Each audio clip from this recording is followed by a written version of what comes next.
વિચારવા જેવું છે. મારો કહેવાનો મિનિંગ બાપુ જીવન સમય સરસ મળ્યો છે, પણ ભગવાન તમને બાવડું ચાલી નથી બોલાવવાનો. બાપુ જો જીવતા આવડે તો મને એમ થાય કે ભલે હું મારી વાત કરું, હું તો એ ખટારાનો ડ્રાઈવર હતો. બોલો, ખટારાના ડ્રાઈવર તો 19મી કોમ ન કહેવાય.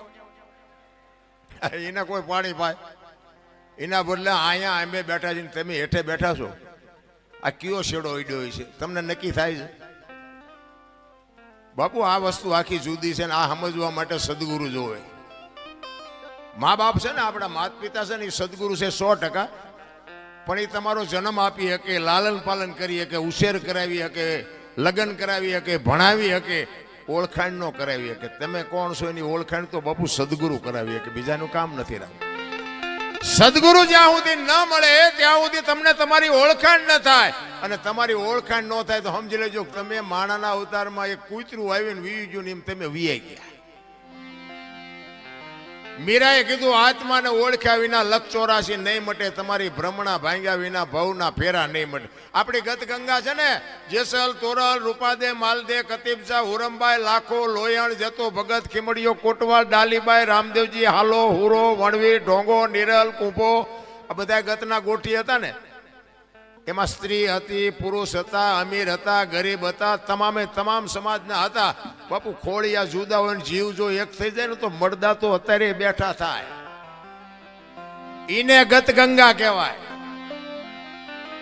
પણ ભજન એમના સમજાવું. હું તમને એક જ વાત કહું, ભોળાનાથ નો દીકરો કે ગણપતિ નું માથું ભોળાનાથે કાપ્યું અને હાથીનું લગાડ્યું એમ કે ને બધા ફોટામાં જોઈ, મૂર્તિમાં જોઈ, શું થયું? એ ભોળાનાથે માથું કાપ્યું અને હાથીનું લગાડ્યું. બધા આપણે મૂર્તિમાં ફોટામાં જોઈ ને, તો હું એમ કહું છું પેલું કાપ્યું ત્યાં જ નહીં પડ્યું હોય, હાથીનું શું કામ ચોંટાડ્યું છે? આ કોઈ ભણાવતું નથી એટલે તમે અમને સાંભળો છો. કાપ્યું હોય તો અહીંયા જ પડ્યું હોય ને, તો ઈ નો ચોટાડી શકે ને. હાથીને કાપીને અને હાથીનું માથું ફીટ થાય, માણસ શરીર ઉપર માથામાં ફીટ થાય, હાથીનું આવડું હોય. હવે આ 4 આંગળની જગ્યા હોય, માથે ફીટ થાય. એટલે આ બધું છે ને અટપટું છે. ચિત્તની શાંતિ, મનની પ્રશંસા, દિલની દાતારી, ગુમડાની રોજ અને ટાઢિયા તાવની ટાઢ આટલું માલકુરથી આવે. ભજનનું ઊંધું છે. ગુમડું થયું ને, ગુમડું એને દવા લગાડવાની હોય ઉપરથી, મટે માલપાથી, એટલે નથી સમજાતું. તમે બધા કરોડપતિ છો, તમે મને બોલાવો, કોઈ નથી બોલાવે એવું બાપુ. પણ આ અંતરના ઊંડાણની કોક વેધુને કરાય વાત, આને સોરે નો સિતરાય સિતની વાતું શંકરા. અમારે ઘણું કેવું છે, પણ કહેવાનો મારો મિનિંગ ઈ છે કે માં હોય મોટે બોલું, માં એ હાથે નાનપણ સાંભળે, એ મલક બધાની મજા પછી કડવી લાગે કાગડા. આ જનેતાને હું એટલા માટે કહું છું, આ દીકરીઓને મારે કહેવાનો અર્થ એટલા માટે છે કે તમે એમ કહો ભગવાન મને હારો દીકરો દે, હારો દીકરો દે. શું અહીંયા ગોદામ છે? અહીંયા દુકાન છે? હારા દીકરા બાપુ માં સંસ્કાર આપે તો જ હારા દીકરા થઈ શકે. બાકી એમના તમે હારો દે એમ કરી મેળ ન પડે. પણ હું તો બહેનોને ખાસ વિનંતી કરું, હાથ જોડીને કહું, હું કોઈ સલાહ દેવા તમને આવ્યો નથી, અને મારી સલાહ તો શું મારી લાયકાત હતી હું તમને સલાહ આપું. પણ મારો કહેવાનો, મારી વાતની અમુક બાપુ નોંધ કરજો અને એનો અનુભવ કરજો. હું કોઈ પાવરની વાત નથી કરતો, પણ તમારે સારા સંતાન જોઈએ ને તો મારી એક જ ભલામણ છે કે ઉદરમાં સંતાનનો વિકાસ થતો હોય અને જન્મ થયા પહેલા રામાયણ ને ગીતાના 5-5 પાના વાંચજો. જો આપને સંતાન થાય એવું આ ટેકો દેવું દીકરો ન થાય તો બાપુ મારું નામ તમે જોડો ઘા કરજો. હારા દીકરા તો થાય. મારા વહુ હારો ભેગા પાણી પૂરીયું ખાતા હોય તો અહીંયા કઈ હારા વાઈટ ન હોય દીકરાની.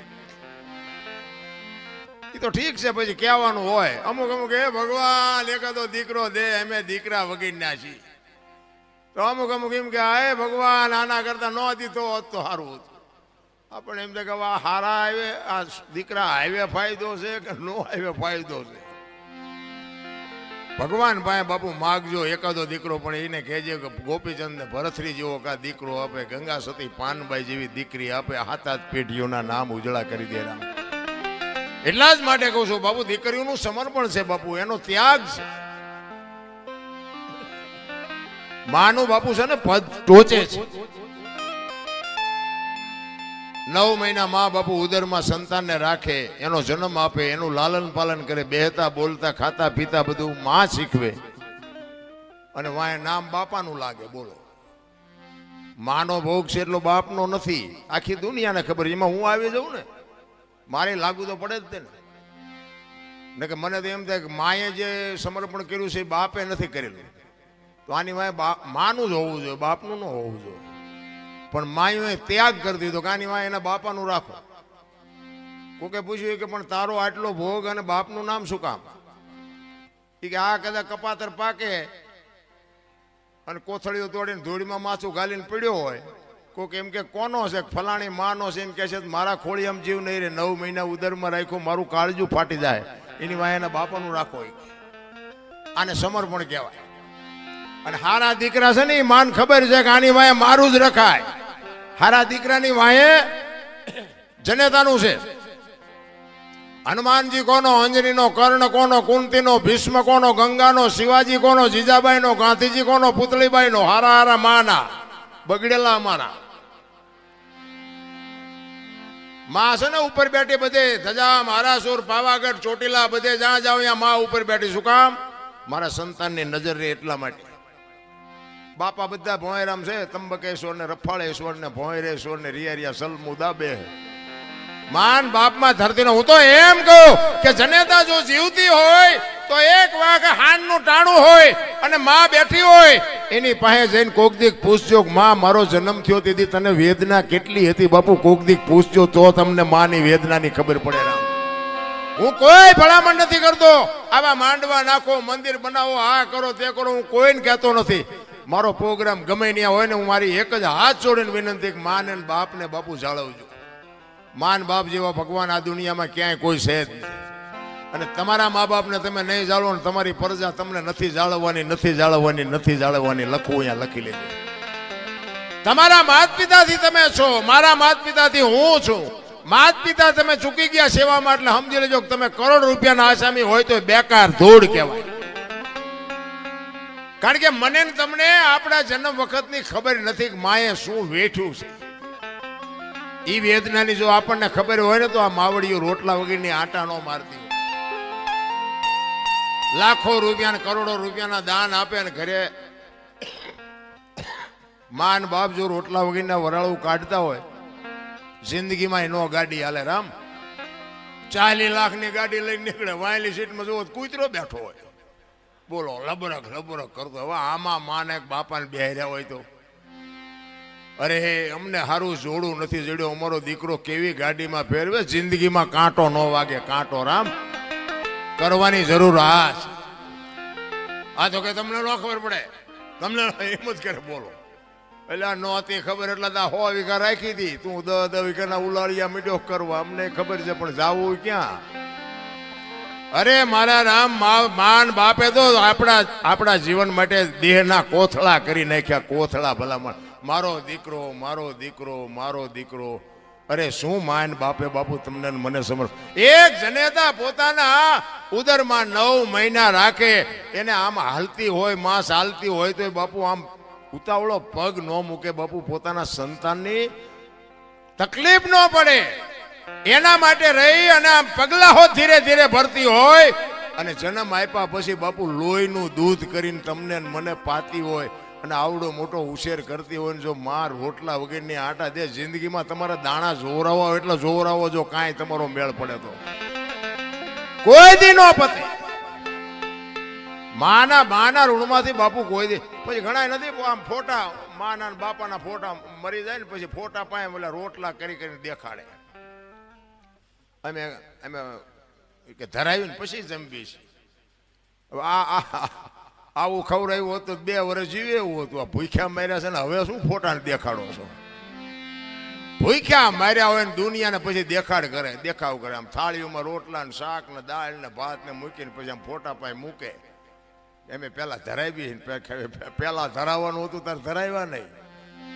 નથી કોકની શમશાન યાત્રા નીકળી હોય તો એમ ભાળી જાય ને કે શમશાન યાત્રા હાલો હાલો ટેકો દે, ટેકો દે. આ ટેકા ન દીધા એમાં જ મર્યા છે. હવે હું ટેકા દેવા હોય? ટેકા હાટું બજારા લબડી રહ્યા હતા.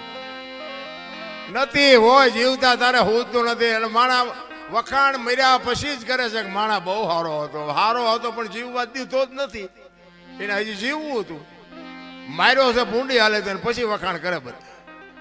અરે બાપુ ભાઈ નો હું તો 18 વણ માંગુ બધા ભેગા રહીને મોજ કરો, જીવન કાલ ખૂટી રહે કાંઈ વાતમાં છે નહીં.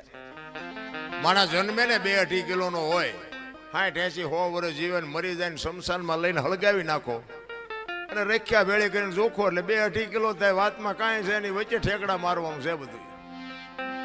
ને બધું માં તૈયાર ન કરી રાખે. આપણો જન્મ થયા પહેલા જનેતા ઉદરમાં સંતાન હોય અને તરત જ બધી માં તૈયારી કરી રાખે. ખોયા ને ગોદડા ને ઘોડિયા ને આન તેન બધું માં તૈયાર જ રાખે કે મને ભગવાન કઈક આપશે. એના માટે બધી માએ તૈયારી કરી રાખી હોય. અને 60-80-100 વર્ષ જીવન પછી જવાનું ટાઈમ થાય તારે બધું તૈયાર જ હોય. લાકડા તૈયાર હોય, ઉપાડનારા હોય, ગોઠવનારા હોય, દિવાળી મૂકનારા હોય, ઘોંકા મારનારા હોય. તા પહેલી ને છેલ્લી 2 તૈયારી છતાં વટલી નહીં કરી રાખી હોય. પણ આ માઇલ પાવલું હું થોડુંક કરે ને, હું થોડુંક ભણી ગયા હોય, એમાં વળી ભગવાને થોડુંક ધોરું સાંભળું આપ્યું હોય, થોડાક છૂટા આપ્યા હોય, થોડીક સંપત્તિ આપી હોય, તો તમે જોવો તો નકરા ઠેકડા. આપણે કોઈની જરૂર નથી, આપણે કોઈને જરૂર નથી. તું મરીશ તાર 4 જણા નહીં જોવે, હાલીને જઈશ. અહંકાર કહે છે મારે કોઈની જરૂર નથી, અનુભવ કહે છે મારે ચપટી ધૂળની જરૂર છે. બાપ કોઈ અહંકાર કરવાને કંસ કૌરવ અને રાવણ જેવા દુનિયામાં હતા નહોતા થઈ ગયા. એમની પાસે આપણું એની રજ નથી. ભગવાનને ધ્રુજાવે એવા આ કૃષ્ણ પરમાત્માનો પ્રસંગ છે ને. કૃષ્ણ પરમાત્મા તમે વિચાર કરજો, કંસને તમને એક વાત કરું કે એના બેન દેવકીજી અને વસુદેવ મહારાજ હતા ને. કંસે પાપ બહુ કર્યું હતું, ખોટું બહુ કર્યું હતું, પણ એના બેન બનાવીને બહુ પ્રેમ કરતો હતો. દેવકી માને અને વસુદેવ મહારાજને પ્રેમ બહુ કરતો કંસ.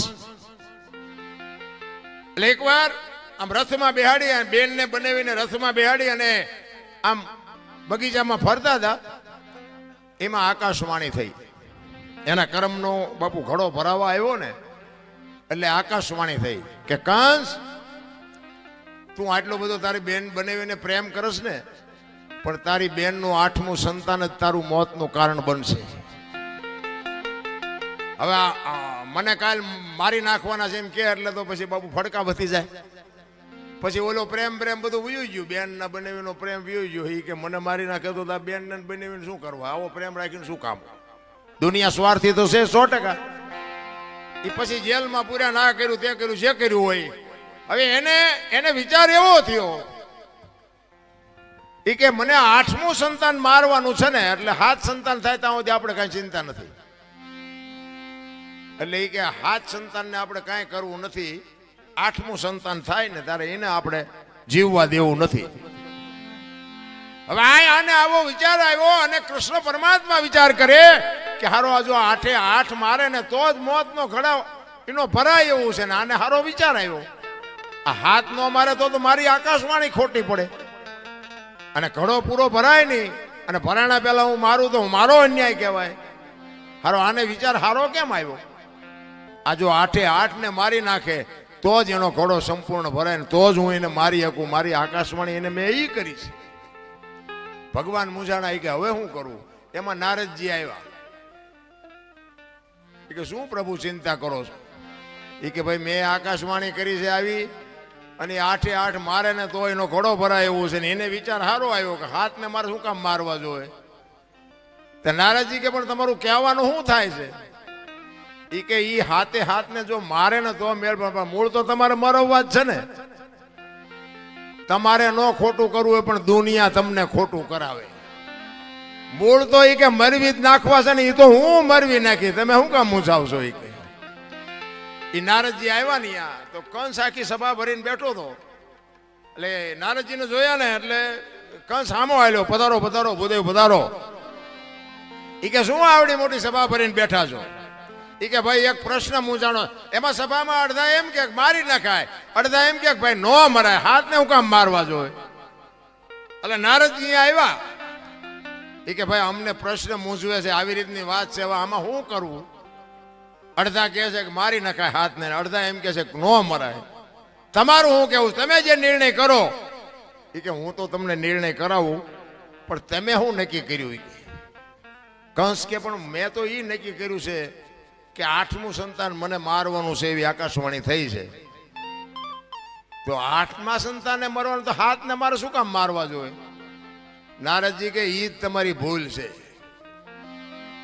8એ 8ને મારી જ નખાય. એ કે પણ તમે વિચાર તો કરો, એને ભગવાન એવું બોલ્યા છે કે 8મું સંતાન તો 1 2 3 4 5 6 7 પછી જ 8 આવે ને, હાથને મારવાનો અરજ શું?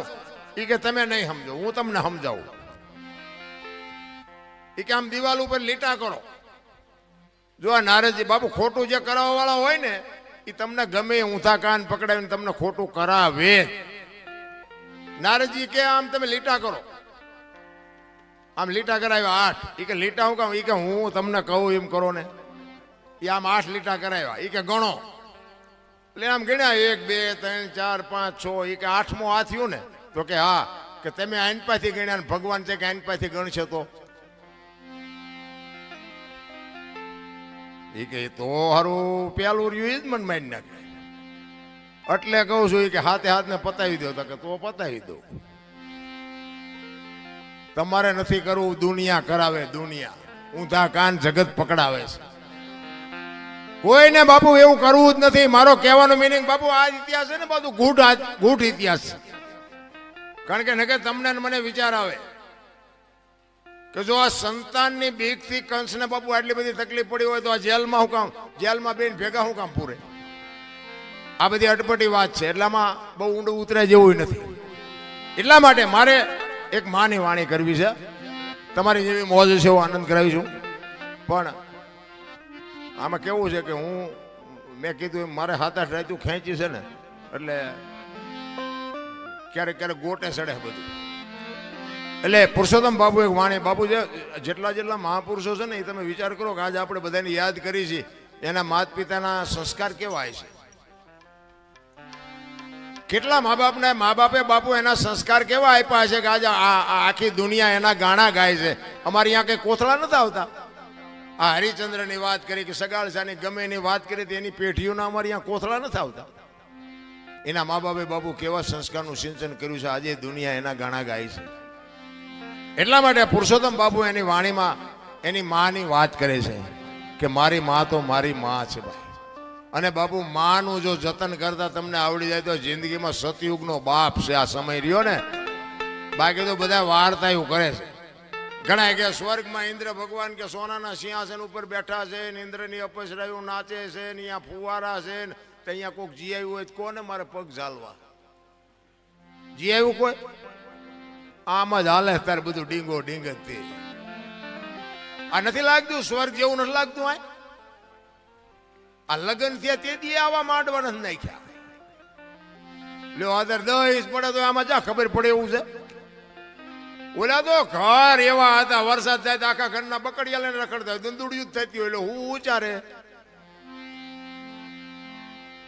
લ્યો આ સ્વર્ગનો બાપ નથી? સ્વર્ગ કરતા સોહામણું નથી? આ કેટલા માણા બેઠા નિરાય દે. કદાચ 25 ઇંચ વરસાદ પડે તો આ કઈ ફેર પડે એવું છે? આટલી ખુરશીઓ ને આટલા સોફા.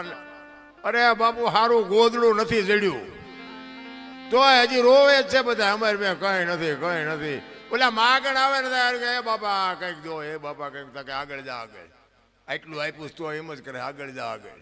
હવે આગળ ઠેઠ સુધી તારા જેવા જ છે. દેને બટકું રોટલો દેને નહીં મરી જા. બધા આ જ વાત છે. તેથી કાંઈ નહોતું ને બાપુ. આપણા માવતર બાપુ અડધો રોટલો હોય ને તો એમાંથી અડધો આપતા હતા. હવે અત્યારે મૂક્યાનો માર્ગ નથી, ત્યાં ડેલી આડી કરે. દવાખાને દેવા જવું પડશે. ઓલો તો હિસાબ કરી જ નાખશે. એમાં કઈ હાલવાનું નથી રામ. એ બધું રેડી કમ્પ્લીટ જ રાખે છે. મેં તો કઈ જે કંઈક મોકે વાપરો, કંઈક સમયે વાપરો, જ્યાં ત્યાં નહીં પણ વ્યવસ્થિત જગ્યાએ કંઈક વાપરો તો દવાખાના ઓછા આવશે. પૈસા જ્યાં વધુ છે ને જ્યાં પૈસા વધારે આવે ને પૈસા હારે જ રોગ આવે. લખવું જ લખલી.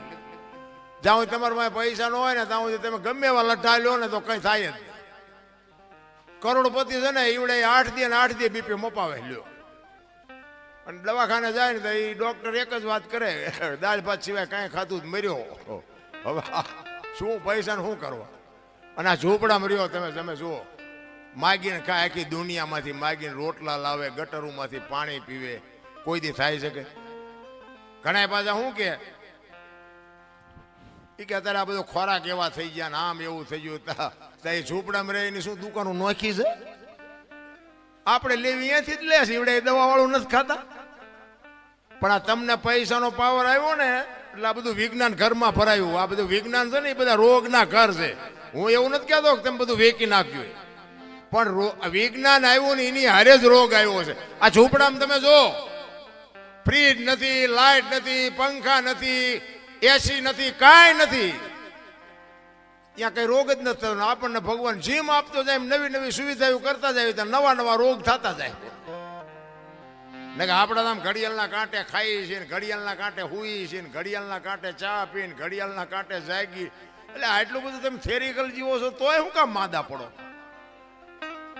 આ ઝૂંપડામાં રહીને એ તમે જુઓ, ટીકડી નથી લેવી પડતી, ટીકડી.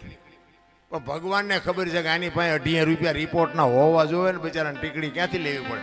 ઓલું ડેન્ગ્યુ થયું, પેલું ડેન્ગ્યુ આવ્યું હતું ને, ડેન્ગ્યુ તો તમે જુઓ ને તો આમ હારામાં હારો બંગલો હોય ને, બારીઓ બારણા પેક હોય ને, માલપા મસરદાનીઓ હોય ને, બધું હોય ને, તોય મસર અહીંયા જઈને કરડી જતા. બોલ, ત્યાં ઝૂંપડામાં કાંઈ બારણા કઈ હોય જ નહીં, મસર એને નહીં ભાળતા.